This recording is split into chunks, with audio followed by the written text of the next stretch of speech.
You wanted the best. You've got the best podcast, the hottest podcast in the world. The Chris Voss Show, the preeminent podcast with guests so smart you may experience serious brain bleed. The CEOs, authors, thought leaders, visionaries, and motivators. Get ready. Strap yourself in. Keep your hands, arms, and legs inside the vehicle at all times, because you're about to go on a monster education roller coaster with your brain. Now, here's your host, Chris Voss. Hi, folks. It's Voss here from thechrisvossshow.com, thechrisvossshow.com. Welcome to the big show, my family and friends.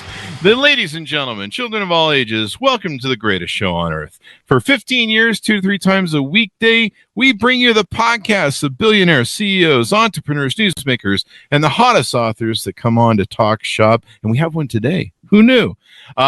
It's showtime, baby. Welcome to the Chris Voss Show podcast. Family that loves you but doesn't judge you, at least not as harshly as your mother-in-law. You never should have spilled that thing on her carpet. She will never forgive you. Anyway, we have an amazing gentleman on the show, as always. And, we have the brightest minds on the show, which is all the more reason you should invite your family and friends to subscribe to the podcast, because you're going to have to spend Christmas dinner and Thanksgiving dinner with them here in a couple months. And you know what?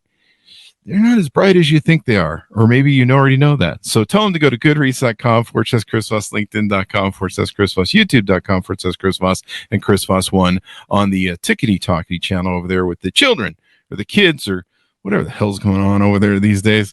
He is the author of the latest and newest book that comes out October 3rd. 2023. You can pre-order this book and, of course, put this on your Christmas buying list.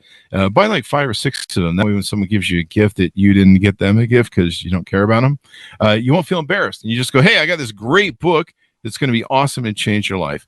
The book is entitled Level Up: How to Get Focused, Stop Procrastinating, and Upgrade Your Life.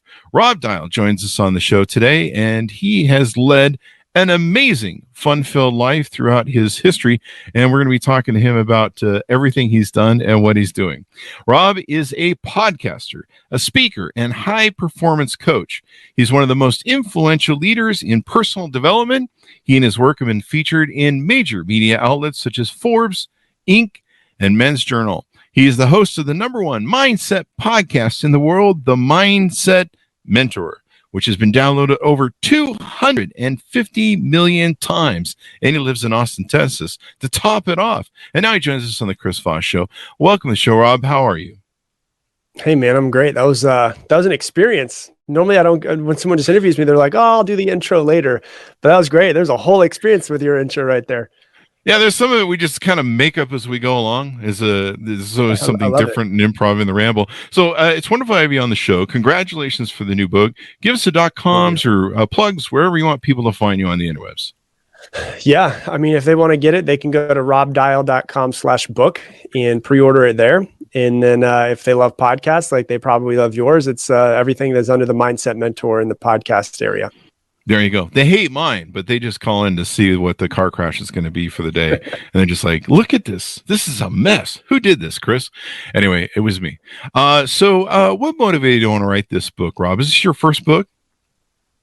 It is. Yeah. I mean, here's the thing. Like, I don't enjoy writing, and writing a book is a labor of love. And it was a 3-year process for me. We were talking right before we started. It was a process that took me 3 years to do. And for me, it was like, the podcast is easy for me because I can sit down, I can come up with ideas, and I can just talk about different things. You know, I put out 4 episodes a week as well. And so it's like, I put them out and sometimes I talk about anxiety, sometimes I talk about success, money mindset, all of that. But like, I got this feeling in about 2020 where I was like, I want it to be like a step-by-step process where if somebody like picks this thing up, they'll figure out how to work on their life. And I didn't want to write like a self-help book. Like, I don't like being called a motivational speaker. I'm in self-development as the category that I'm in, but a lot of times I think when I read self-development books, there's not like actual tangible stuff that's in it sometimes. Like, it's good, but it's not everything that there's a part of us that's a little bit, is this real? Is this backed in science? And so for me, it's like, there's a lot of science that's in here. One of the things I'm proud of is I actually hired neurologists to actually go through and tell me if some of the stuff I was in here was incorrect or correct. And we have literally 8 pages of cited psychological studies to prove all of the stuff that we say inside this book from start to finish is true, and it's backed in science. And so we're born with like the most incredible piece of machinery in the world, which is our mind, but we don't know how to use it. And so I want to create a book of like, this is exactly what you need to do to level up your life. There you go. You got the science, as they like to say. The kids say that. No, they don't. The science to back it up. So there you go. The science of life, the science of leveling up. So you call the book Level Up. What does leveling up mean in your terms, in your thought process? Well, yeah. So it's been a couple different names. One of them was originally like the whole idea of the book is how to take action. Like when I look at the majority of my podcast episodes, it's how to actually trick yourself into taking action. How do you understand your brain to see why it's holding you back? But the reason why we settled on Level Up was because I like to look at life as like a video game, where if you play a video game, it'd be really boring to play a video game where it's the exact same level every single time and there's no challenges. And so when I look at my life, I look at my life like a video game, and every challenge that comes in, same way that when you fight, you're on level 1, you go and fight the bad guy, you are going to lose a few times. And eventually when you do get challenged and you do succeed, you go on to the next level, which is a little bit harder, but you get better. And it's a little bit harder and you get better. And so I like to remind myself that when things get really challenging in life, whether it's challenges that is thrown at me by some other force or challenges that I go out and actually seek, every one of those challenges is designed for me to level up and evolve as a human. And so we settled on Level Up because I view life like a video game. And it's like, hey, here's the actual step-by-step process of how to try to master this video game that you're in. There you go. I think of my life as a video game, but I keep having to buy all these damn season passes and these re-rolled, remastered, re-skinned life things. And I don't know, man. I got my life is kind of like Battlefield 2024. It just really didn't launch well. Right, you don't get to pick the video game you're in. You just know that you're in the video game, you know? Damn it. And I'm stuck in Mario Kart. So give us a hero's journey. Give us a hero's journey. You didn't have to agree with me, Rob. It's like, yeah, you are. You're in Mario Kart. You're not in Call of Duty. You're in Mario Kart. You're just screwed, which is Mario Kart's a classic. Like if there's one video game I want to go back to, it's probably Mario Kart. That one's always good. There you go. There you go. Well, thank you. Thank you. I'll think better of my life now. See, you're already helping me level up here. So give us a hero's journey for you. What was your upbringing? How did you come through life? How did you get to where you are today? What started the podcast and then helping people with their mindset? Yeah, I'll try to give you a quick journey. So I was raised in Florida. I live in Austin, Texas now, but I was raised in Florida, and my father was an alcoholic when I was a kid. So my parents got divorced when I was 9 years old from him being an alcoholic. He eventually passed away when I was 15 from being an alcoholic. And so a lot of trauma came from that. And we didn't really have any money. My mom applied for food stamps, but couldn't get food stamps because she had a car. And for some reason you can't get food stamps if you have a car. I didn't understand that. But so we were not in a good place. And so therapy was not something that we could go and just buy. And when I discovered in 2019, 2006, I applied to work at a company called Cutco. I sold Cutco knives in people's houses, and literally almost like door to door. And the one thing that they're really, really big on in that company is personal development, hiring coaches, working yourself, reading, going to conferences. And a lot of people don't like that. For me, I saw it as like, oh my God, I could actually improve myself. Like I can almost, not that I think everybody should go to therapy at some point, but I was almost like, oh, I can kind of become my own therapist and start to work on myself. So I was with that company for a while. I got promoted to run my own office in Fort Lauderdale. I ran all of Broward County. I trained over 2,000 sales reps when I was there by the time I was 24. And I was training them how to sell knives, but really what I was doing was I was training them on their mindset, training them on who they were and how to become better. And when I left that company and went into other sales jobs, I just missed teaching people. Like that was the thing I missed the most. And I felt like I had knowledge in my head of things that have helped me improve my life. And I felt kind of obligated to teach it, but I didn't really have a forum to do so. What I did have though, is I did have a computer and I did have this microphone right here because I was a musician. So I had the microphone, and I was in Jason's Deli with my girlfriend at the time, wife now, back in 2015. And I was like, I'm going to start a podcast. And she's like, all right. And podcasts weren't really a big thing back in 2015. It wasn't a way to make money but I was like, I feel. Wait, there's money in this? Yeah, there's some money in it, right? I feel like I feel like I'm obligated to teach the things that have helped me. And the thing I missed was teaching people. And so I started the podcast, and it started growing and growing. And then, it did well for a really long time. And then 2020 hit, and it was just like a hockey stick. And I think I was just in an industry where people would go to iTunes and type in mindset, and they were like, I want to listen to this. And some people like it, and some people didn't like it. And the people who liked it kind of stuck. And it was like a massive growth at that point in time. And now I'm humbled because it's become this huge thing that I didn't think it was going to become, but I have this platform now where I feel humbled that people follow me and they like the stuff that I say, but I also feel very obligated to continue to keep working on myself to give them new things to work on. There you go. Hey, hang on one second. Hey, this guy says I'm supposed to get paid for this crap. Anyway. Yeah. There's a lot of money out there. You're just going to go get it. I want $5. I'm going on union strike like the auto workers. But you're obviously doing very well. You're inspiring a lot of people. You're motivating a lot of people. They're obviously downloading the podcast and all that stuff, and they'll be scooping up your book. Let's dig into the book some. There's a lot of things that you talk about in the book. You start out with fear and what holds us back from achieving our goals. Let's delve into that a little bit and give us some teasers, if you would, please. Yeah. So when I was writing like I told you, the original title of the book was Take Action. That's what I wanted to do, was like take action, but taking action doesn't sound really sexy. So leveling up sounds a lot sexier. That's why I settled on that one. And I started breaking down before. I was thinking to myself, before I teach people how to take action, I'm really curious why people don't take action. We should probably talk about that first. So there's 3 parts of the book. Part 1 is why you don't take action. Part 2 is how to take action. Part 3 is how to actually use neuroplasticity and science to change your brain to make taking the action that you want to habitual. And the first thing, when you dive into fears, people usually don't take action because they're afraid of something. And what's really interesting is when you look at fear, you can then take fear, and I try to make things as simple as possible. Like, that's the one thing I try to do as much as I can. When you look at fear, there's 2 different types of fears that I break down. There's primal fears, which means that there is pain, like physical pain or death attached to it. But in 2023, there's not a lot of physical pain or death that's omnipresent like it was for our ancestors. On the other side of that, our amygdala still creates fears in our life. So we go to intellectual fears, which is the fear of judgment, the fear of abandonment, the fear of success, the fear of failure, not being good enough, losing your job. There's all of these fears that come from that. And it's really interesting because when you look at intellectual fears, they're not physical. They're not like they're in reality. If you're looking at primal fears, and a primal fear might be like, there's a tiger, that's physically there in your reality. The presence of possible pain or death is physically there in your reality. When you look at intellectual fears, none of them are actually in front of your reality. They're not there.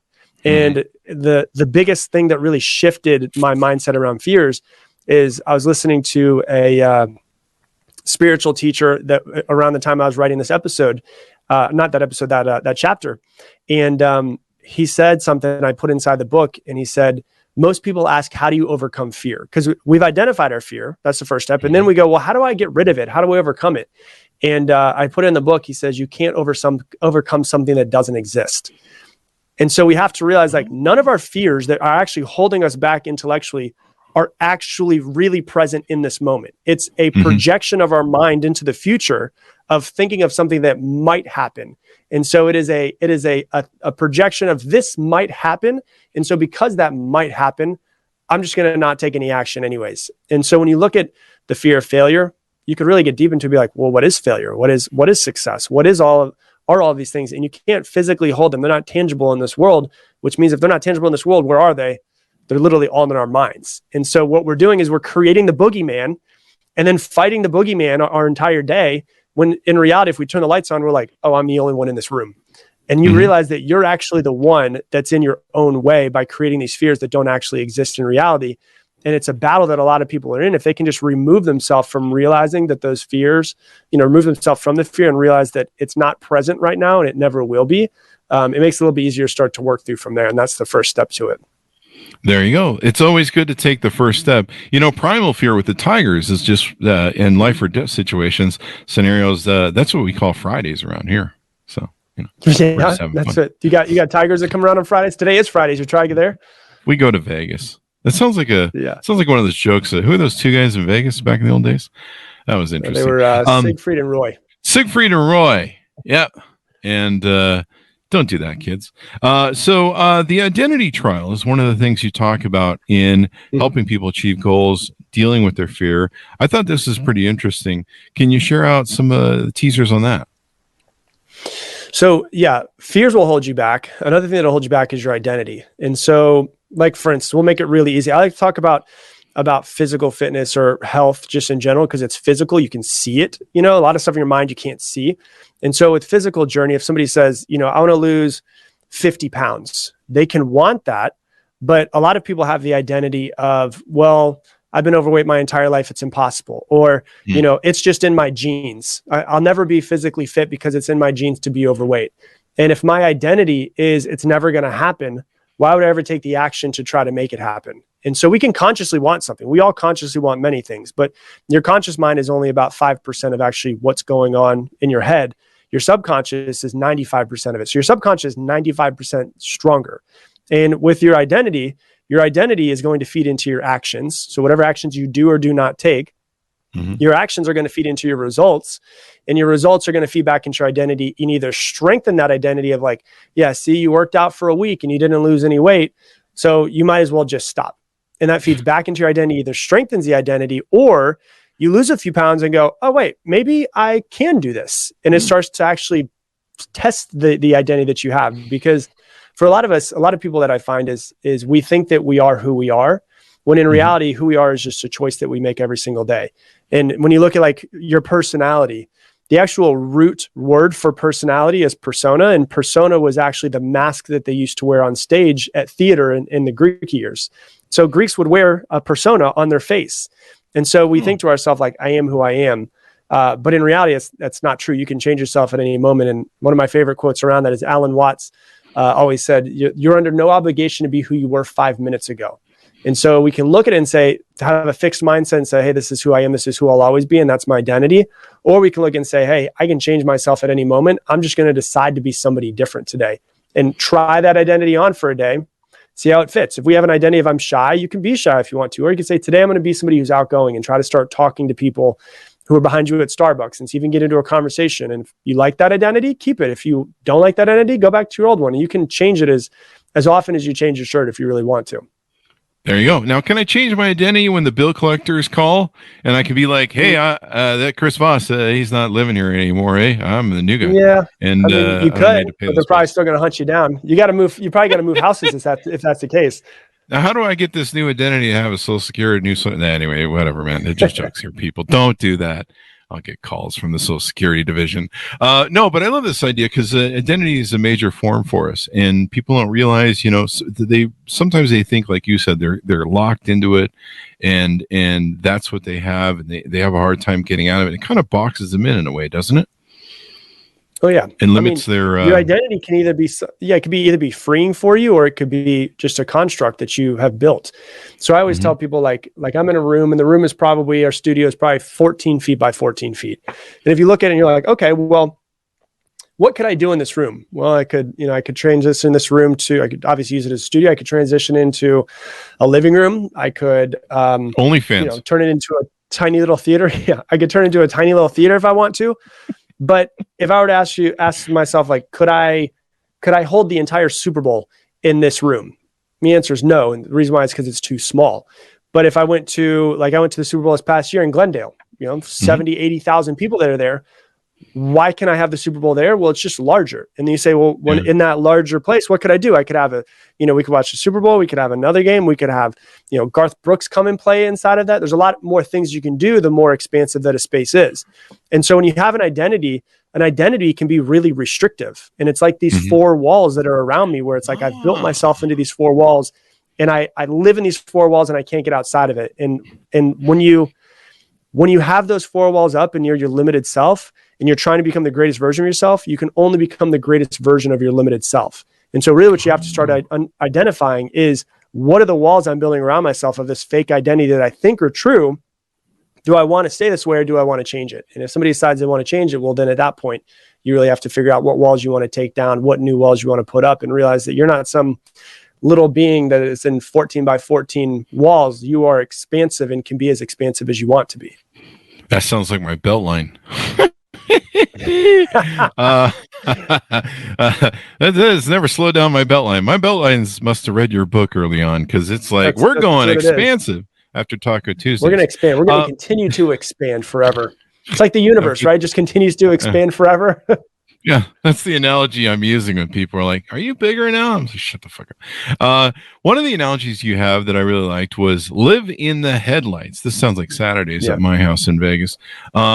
What does it mean to live in the headlights? And does it sound like something where we should play chicken with cars like that? What was that one movie with the bald-headed guy and they race cars everywhere? I don't know. Live in the headlights. I remember. I don't know if I've seen that one. It's I'll give you an example in real life of how you could use it. So like for me, people keep asking with interviews for this book, like, how did it come about? What did it look like? And so living in the headlights is, a lot of people get paralysis by analysis. So like we set a goal, we want to go for that goal. We want to figure out what that goal is going to be and start working towards it. But when you think of all of the things that you need to do to get there, there's a lot of things that you need to do. So like I live in Austin. If I want to drive to Houston, it'll take me about 3 hours. When I get in my car at night, I can't see the entire route to Houston. All I can see is whatever my headlights are lighting up in front of me. And so once I get past those 100 feet though, I can see the next 100 feet. And then I can see the next 100 feet. So like even writing this book, like I don't like writing. I didn't enjoy having to sit down and write the book in the process of it. But what happened was in 2020, I called up my friend and I was like, "Hey man, he's got a huge book. They've sold almost 3 million copies at this point." And I was like, "I'm thinking about writing a book. What should I do?" And it was like the first little bit of 100 feet of headlights in front of me. I didn't see the whole route of the last 3 years, but he was like, "I'll get you on a phone with my book agent and you can see if he likes it." So I was like, "Okay, cool." He sends me a text. We got into a phone call eventually. He's like, "Yeah, this is a great idea. We should do it." I call up another one of my friends who had just had a book come out and I was like, "Hey, I'm thinking about doing this. What do you think?" He's like, "Yeah, you should definitely. Here's a couple tips to help you get better on it." And what happened was it step by step eventually came to the point where now there's like a physical book that's sitting in front of me 3 years later. But there was a lot of trips and turns and detours all along the way to getting a book published and finished and everything. But it wasn't like I was worrying about the entire process. I was going, what is it that's in front of me right now? What's the next 100 feet? I need to go these 100 feet. And once I'm at those 100 feet, I trust that the next 100 feet is going to be lit up. And that's what living in the headlights really looks like, which is, the phrase, the journey of 1,000 miles begins with a single step. You can't go to step 2 if you haven't been on step 1. You can't be at step 1,000 if you're only on step 2. And so it's like just one step at a time is really the secret that I think people need to take from that. There you go. Wait, your booking agent, you texted him? My booking agent gave me his Snapchat. So anyway, I don't know what that means. That explains everything, damn it. No, I love what you said there because, the journey, comes from one step at a time. I always call it chew the elephant one bite at a time, take on the elephant. But staring in the headlights, in business, we used to call it looking in the mouth of the dragon. And if we could deal with whatever was going to come with that and stare down the dragon, then we go for it. And so I love that because, sometimes you don't know how it's going to be, but you've got to take those steps and then eventually it all comes together. And then you reach the point that you're at now where you're like, holy crap, there's a book and we wrote it and we went through the gauntlet of hellfire and damnation. And the great thing is your book comes out on October 3rd. On October 4th, everyone's going to say, so what's the next book? So watch for that. I know. Well, they already are asking me that. I'm like, listen. Not only did it take 3 years to write, it could have taken 3 years off the end of my life. And so we'll see. It's going to be some time before the next one comes out. Publicist is like, hey, let's get this marketed. We got to get this guy working on the next one. It's like Led Zeppelin, the first 3 albums or something. So that leads us into the one thing you have that you talked about where all we need to accomplish is working to achieve just 1% more every day. And does that play into what we were just talking about? Yeah. I mean, for me, I first discovered self-development when I was 19. So, 18 years ago at this point. I'm 37 now. And when I discovered it, it was like, I wanted to be so much better. I remember comparing myself when I was like 21. I was like, man, why am I not rich yet? Like there's so many people there. I was comparing myself to other people and I was like, well, they're so successful. I'm not successful yet. I'm not where I want to be. And a lot of times we do that. now that I'm 37 years old, I look back and I was like, oh, I was comparing myself to guys that were like 63 years old. They were 3 times my age. Just takes time for things to mature sometimes, And so with the 1% better, that was actually one of the titles we were thinking about. So it's like, it went from taking action to 1% better to better than yesterday was the last title before we went for level up, which is instead of just saying, hey, how can I make massive strides in my life, which we all want, it's compounded. It's just little teeny tiny things every single day. And the idea is super simple. It's how can I just be 1% better today when I go to bed than when I woke up? And if you're 1% better every single day, the way that it works in math is when you're at 1% better, you're just a little bit better. And then you compound that and you're just a little bit better on top of it. And when you do the math of 1% better over 365 days, that compounds and you're actually approximately 37 times better if you do the compounding on it. And so it's like, it's like the idea of if I give you, would you want $1 million today or would you want a penny that's doubled every day for the next 30 days? And people are like, I want the $1 million. But you don't realize that if you just have a penny that doubles and gets a little bit better every single day, over the next 30 days, it's going to be end up being, I think it was like $9 million, $5 million. And so it really comes down to like the compounding effect. And my grandfather he wasn't a super successful guy. He was an engineer, but he was really smart with his money. And, he built a successful life from it. But he was really good with money and what to do with it. I remember after he passed away, we were looking through his drawers and, cleaning stuff out. Literally his first drawer, you pull it out and right at the top, there was a sticker on top and it said, if nothing else, just remember that compound interest will always save you. And I was like, damn, this is crazy because things that compound over time are really small as they compound. But if you fast forward 10 years, it's massive. And we think that success is one big, massive event, but it's literally a lot of times doing the boring things day in, day out, and that compounds over time and eventually get to where you want to be. There you go. My dad used to always do the 1 penny thing back in the day. I don't know where he picked it up, but he always used to tell people in the day, or he'd ask us as kids, and we'd be like, we're like kids, Dad. We don't know math. We don't understand what money is. You're like, I don't even know how much $1 million is. Yeah, like, who cares? I want a toy. Candy. But you're right. These small steps, you go on these journeys. I have people that will come to me and they'll be like, I want to be like you, Chris. I want to be an entrepreneur. I started my first company when I was 18 and they're like, I want to do my own business. And I got this idea and I'm like, okay, well go do it. And they're like, I got to wait till it's perfect. And that's one of the things you talk in your book about is perfection and kind of the fallacies of it. And then I'd be like, no, you should really do it now because it's a journey. And you do have to live in the headlights, as you say. You've got to go through that gauntlet, and you just got to do it. It's like walking across the desert. You just got to do it. And so, and then I would meet them 6 months later. I mean, hey, how's that business going? I've started waiting for the perfect, I'm waiting to get everything just perfect for it. And now you're like, it'll never be perfect, but have fun with that. And you'll see him years later. How'd that business work out for you? Still waiting for it to be perfect. As you said, you've got to take those first steps. You got to go into it. One thing I thought was interesting about your book was you talked, and you mentioned this earlier with the science stuff, neuroplasticity and how our brains can be rewired. Now, will this work for all 6 of my personalities too? Yeah, you can use it for all of your personalities. Even the one that says kill all the time that the judge says I can't use anymore. Maybe we can get him rewired. They don't know what they're talking about. You can do whatever it is this is your life. You can do what you want, That's what personality 6 with neuroplasticity, it's pretty amazing because I think that we think that as we get older, like we've heard the phrase over and over again in our lives, you can't teach an old dog new tricks, which is not true in any sort of way. And science actually proves that it's not.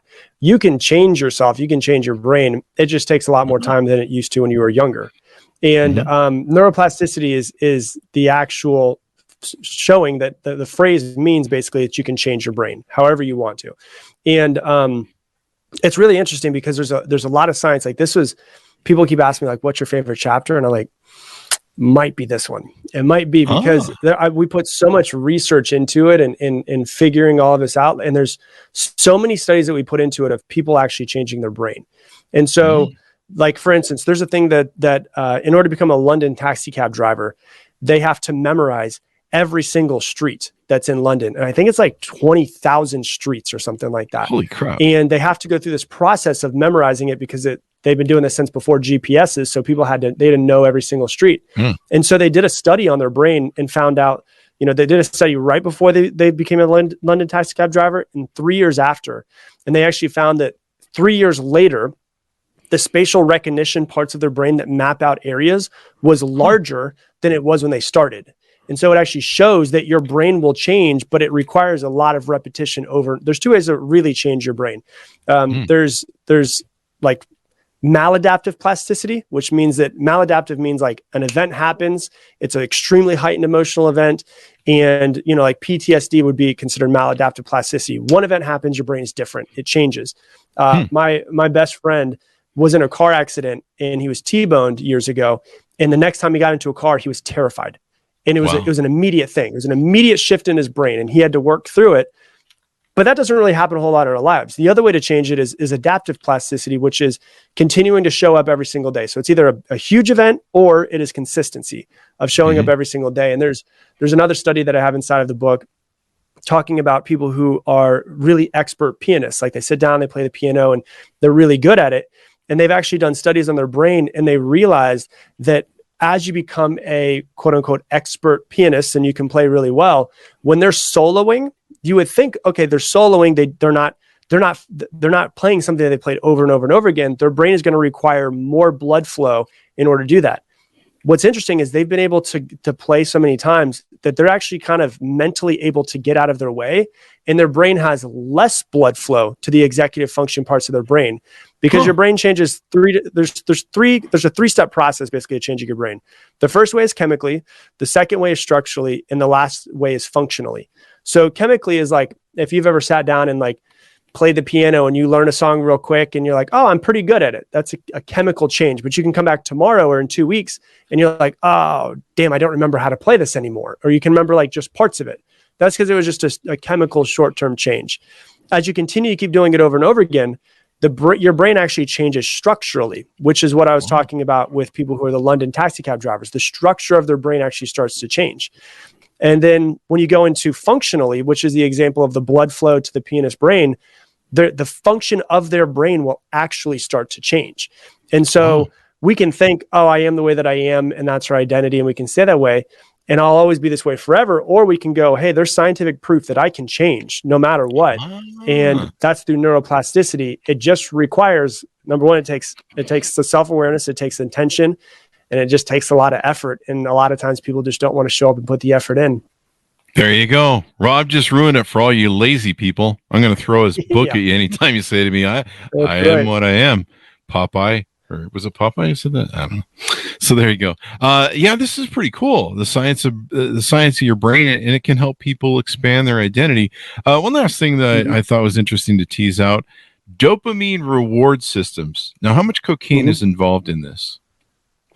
Well, I can actually talk about cocaine if you want. So this is also inside the book as well. It's perfect. It works perfect. So let me talk about dopamine real quick. So a lot of people think that dopamine and serotonin, they usually like put them together. So serotonin dopamine and serotonin are both feel-good chemicals in your brain.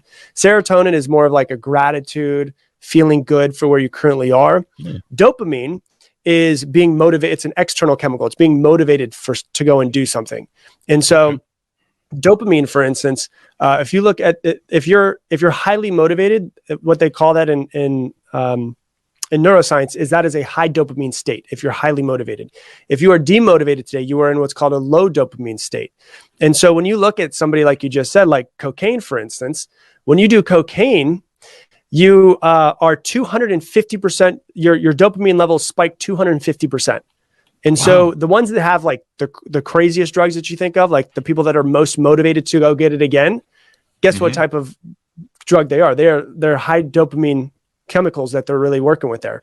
And so when you look at the dopamine reward system, it's funny because these are the two chapters that are my favorite. I don't know which one's a favorite between the two of them because it's neuroplasticity and then it goes to dopamine reward system. And dopamine reward system, I was so excited to put this into a book because I was like, if people can use this and learn it, this could 100% absolutely change your life. And it's how to use understanding what dopamine is and understanding that dopamine is 100% subjective as well. It can be very subjective. So I can basically celebrate myself for anything and my brain releases a little bit of dopamine, which makes me then want more. Like, we're dopamine fiends. We want more dopamine. And here's what happens is you take dopamine reward systems and you ask yourself, okay, like if I want to, let's go back to the same thing you said before, lose 50 pounds. The way I used to be when I was younger was I will not be happy until I accomplish X. I'll be pissed off. I'll be mad at myself. I won't be happy until I accomplish X. And when I'm happy when I accomplish X is the only time that my brain in that process is letting dopamine into my brain. So it's actually holding back the most important chemical for the motivation. So instead of going, and that's what I call that inside the book, I call a results-based goal. My goal is based off of results, which are important to have. But what you do is you make a results-based goal, and then you create action-based goals based off of that. And so an action-based goal could be, so if the results-based goal is I want to lose 50 pounds, the action-based goal is I can celebrate myself when I walk into the gym because I didn't want to be here today. That's going to release dopamine. It's going to want to make me keep going. I can celebrate myself after every single set that I do and allow my brain to release dopamine multiple times, which actually starts to get me addicted to the process of getting to that results-based goal. Like if you look at, I talk about Kobe Bryant inside of the book. Kobe Bryant is known for being somebody who would work out almost every single day since he was in high school at 4 a.m. And his trainer, who also trained Michael Jordan, Tim Grover, said the hardest thing to get Kobe to do was to stop because he was just so driven. And so I don't think he did this on purpose, but there's many times when I was researching him where he would talk about how proud he was of the fact that he was working out, knowing that his competition was sleeping, knowing that he was putting in the work when they weren't. And so what happened was, instead of getting 2 workouts a day, like an average basketball player does, they wake up, they do one at like 10, they do one at 2, and they get their 2 workouts. He got 3 in. He knew every single day he was going to be 50% better than them. And if you multiply that over 10 years, no one can compete. And so he set up a dopamine reward system, probably unconsciously, of celebrating himself as soon as he gets done with the workout to want to show up for the next workout. And his pride in himself made him release dopamine and then want to show up the next day and to continue to keep doing it. So it's always really important to have goals and to have results-based goals, which is the long-term ones. But after you set those, what's really important is actually the short-term action-based goals. There you go. And like we talked about earlier, doing the short stuff and doing the daily stuff, going to the gym every day. Hey, good job. Hey, going, and you wake up one day and then it's compounded and you've got these great results for your long-term goal, as you mentioned. I like how you've built the book around this gamification mindset, because a lot of people now, they know of gamification, especially if you're a man, you play video games. Everywhere you go, there's gamification. So is gamification probably a good analogy of how you've set up and pitched the book? Yeah, I mean, I think that it's more fun to me. Like, I grew up playing sports. It's more fun to just think of everything as a game, right? Like, everything is more fun. The whole idea of this being a video game that we're playing, it's like people always talk about, if you look at like Elon Musk talking about like the simulation theory, where it's like, we are humans in this, but maybe we're actually just video game characters in this crazy hyper reality thing that we're in this crazy virtual reality. Maybe that's true. Maybe that's not. I don't know. I'm not smart enough to know those things, but I like to make everything into a game because it makes it more fun. It makes it more fun to have a win or lose. It makes it more fun to be able to celebrate yourself for showing up. And BJ Fogg, who I talk about in the book, he wrote a book called Tiny Habits.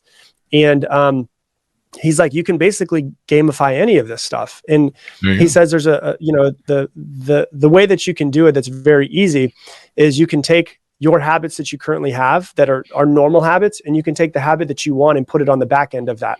And it's called habit stacking. So you take an old habit, you put your new habit on top of it, and you do them at the same time. So like, for instance, let's say somebody wants to start doing 100 push-ups a day, right? And they're like, I'm going to go do 100 push-ups a day. You could force yourself to schedule it and figure out where you want to put it in your day. Or you could take something that's already a habit and you could put it on the back end of it. So for instance, hopefully everybody who's listening to this brushes their teeth in the morning and the evening. So you could say, when I brush my teeth, I'll do 50 push-ups. And so in the morning, when I brush my teeth, I do 50 push-ups. In the evening, when I brush my teeth, I do 50 push-ups. Boom, I just got 100 push-ups done, which is my habit that I was working for, can actually be accomplished without having to schedule new time to do it. And then at the end of it, the thing he talks about is the important part is celebrating yourself. And it sounds, I get it. It sounds like for someone who's like, a hard worker and analytical. It sounds corny to be like, yay, I did it. Good job, Rob. Like that seems real corny, but actually like just sitting there and feeling pride in doing the thing that you didn't want to do or taking yourself one step closer is just a way to set up a dopamine reward system to make yourself want to show up and do it again tomorrow. There you go. You should sell a controller with the book, like a little game controller. Yeah, I should, right? I don't know. People don't seem to like controllers after that whole Titanic thing that happened and the guy. Oh yeah, that didn't work. Yeah, it's probably a bad idea, But the controller, I can be like, hey, hit that neuroplasticity button, and then all that good stuff. So there you go. Final thoughts as we go out. I'll leave it to you, Rob. Pitch the book and all that good stuff. Yeah, I mean, as far as the book goes, if it's not a self-development book, it is like a step-by-step manual for how to get yourself from where you are now to where you want to go.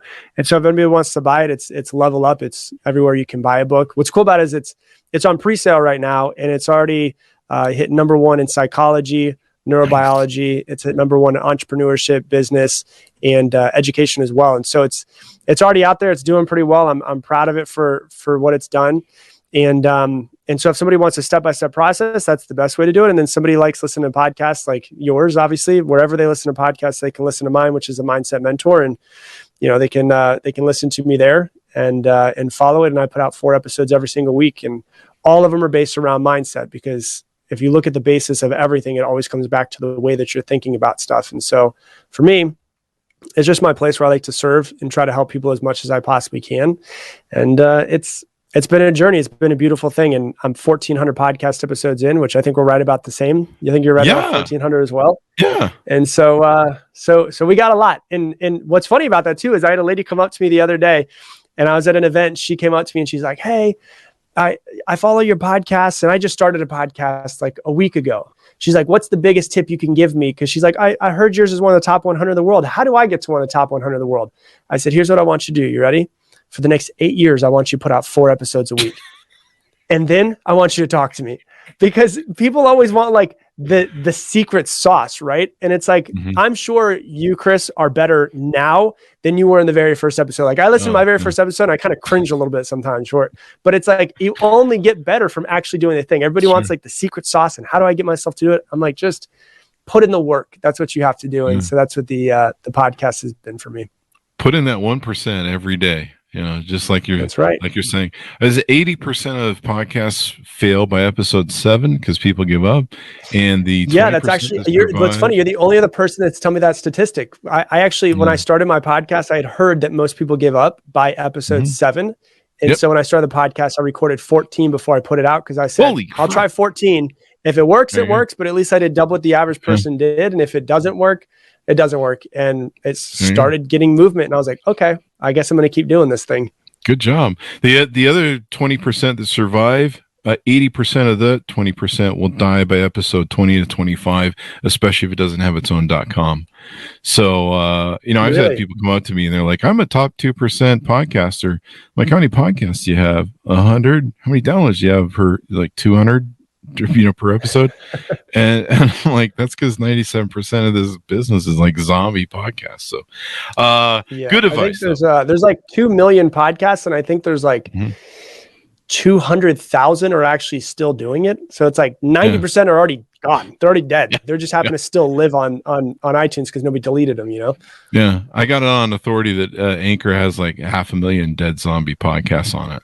They're just abandoned. Yeah, they're just abandoned carts. They're just running around there doing nothing. I call them zombie podcasts. So there you go. It's been wonderful to have on the show, Rob, and you're inspiring people. You're getting people to level up. And I like how you figured out a way to really get people to motivate themselves, because there's nothing worse than you're just like, oh, I'll celebrate it when I lose 100 pounds, or I'll celebrate it when I get this. You can use it as a way to motivate yourself to get there. Final.coms as we go out, for where people can look you up on the interwebs. Yeah, robdial.com. So it's robdial.com. And then I'm everywhere that stuff is. So like if they like Instagram, I'm on Instagram. If someone's on TikTok, I'm on TikTok, YouTube. I'm in all of the places. If someone just types in Rob Dial, I'm going to pop up usually wherever they are. There you go. Thank you very much, Rob, for coming on. We really appreciate it. Yeah, thanks, man. I appreciate it. There you go. And to our audience, order the book wherever fine books are sold. You can get a pre-sale at October 3rd, 2023. It will be hitting the bookshelves live. Level Up, How to Get Focused, Stop Procrastinating, and Upgrade Your Life by Rob Dial.